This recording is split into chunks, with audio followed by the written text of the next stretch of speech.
Hi, I'm going to show you today the first step of the Coppafeel bandana, and that is the little I-cord tie that we start with at one end. And we use yarn A for this, and we just start as you would normally do with a slip knot, and then we're going to cast on 7 stitches using a cable cast on. And the reason I'm using a cable cast on is because we're knitting this flat backwards and forwards. And you could use a circular needle like I am, but you could equally use straight needles if you prefer. So I'm just going to make my first stitch, first cast on stitch. Now, each time I just put the needle directly behind the stitch I've just made until I've got 7 stitches, including the slip knot, on the needle. So that's 5, 6, and 7. So there we go. So 1, 2, 3, 4, 5, 6, 7. Now, because we're working flat, we don't need to join anything into the round or turn the work. Just going to start working. So the pattern begins with a setup row, and we're going to follow that first of all. So we're going to begin by knitting 3,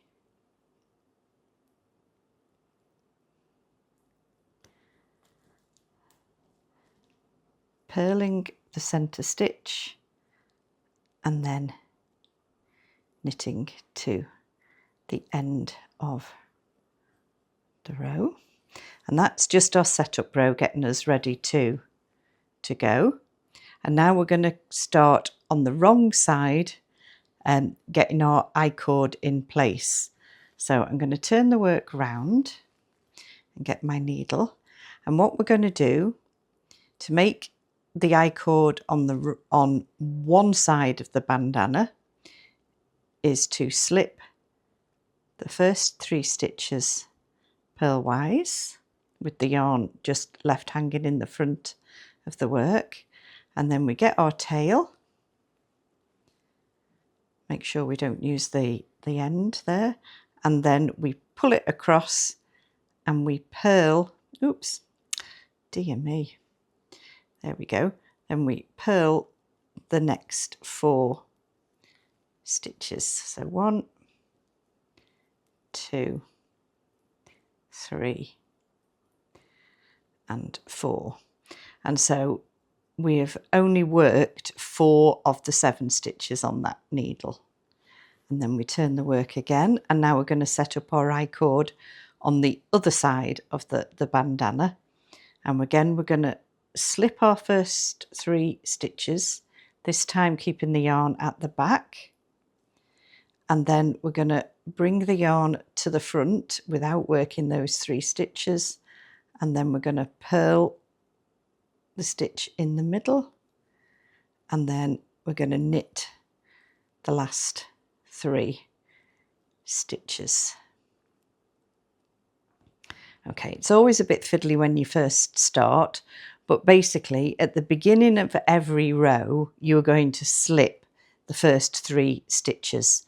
And that's going to mean that you're going to be pulling the yarn, not that bit of yarn, this bit of yarn, across the body of the work, and eventually it will start pulling it round and curling it round into what we call an I-cord, and the little purl stitch in the centre just gives it a bit of definition between the 2 sides of the I-cord. So I'm just going to do a couple more so you can see it a bit closer. So we're going to purl the first 3, then we're going to grab our yarn length, and then we're going to pull it across and purl the next 4 stitches on the needle. 2, 3, and 4.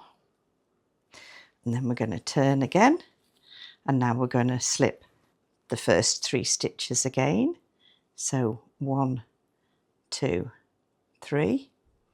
Then we're going to get our yarn, bring it to the front, purl the first stitch and then knit the last 3.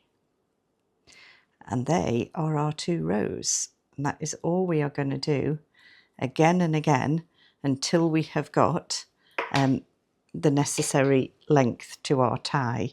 Now for the bandana, I have specified 18 centimetres or 7¼ inches.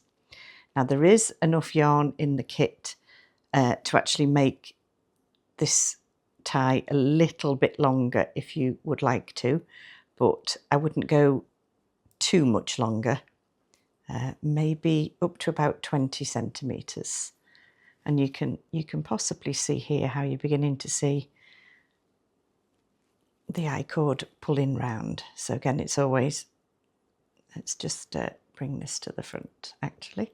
I think in some ways using a straight needle is actually a bit easier for this, but I don't really have any straight needles anymore. I use circulars all the time, so use what you've got. So we're on the right side, so we purl that middle stitch and then we knit the last 3. If you wish, you can actually put markers after the first 3 and before the last 3 just to help you identify where the slip stitches should go, but you really don't need to. So the purl side is all pearls across those last 4 stitches. Turn again. So you can see it's very rhythmic and repetitive, and so the goal really is to try and get this section done in our first day. It should probably take about 2 hours, I think, to knit it in its entirety, and then we'll be ready to start shaping the bandana in our second video and on our second day of the knit along. If you're watching this and you are not taking part in the knit along, you can follow the links down below for more details about what's actually happening. It'll take you to the knit along page on my website, and it will explain a little more about Charlie's walk across the Sahara Desert. Charlie is my daughter and the hand dyer here at Susan Crawford Vintage. And there are also links if you would like to support her fundraising campaign. You can also now pre-order the Coppafeel yarn kit, and you can follow these videos at a later point once you've got your kit. And all proceeds from the, all profits from the kit sales will go to the Coppafeel Breast Cancer Awareness Campaign up until the end of November, when their campaign for this year ends. And you can see it just switching back to the I-cord here, it gets very rhythmic and repetitive, and you stop really needing to think about it too much. If you happen to forget to slip the first 3 stitches on your row, it is important really that you go back, take the work back out and do them, otherwise you will lose the sort of the curl that we're generating here by working an I-cord on every row.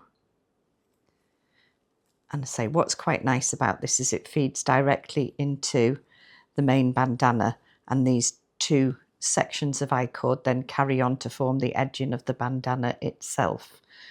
And there you go, you can see I'm making nice progress.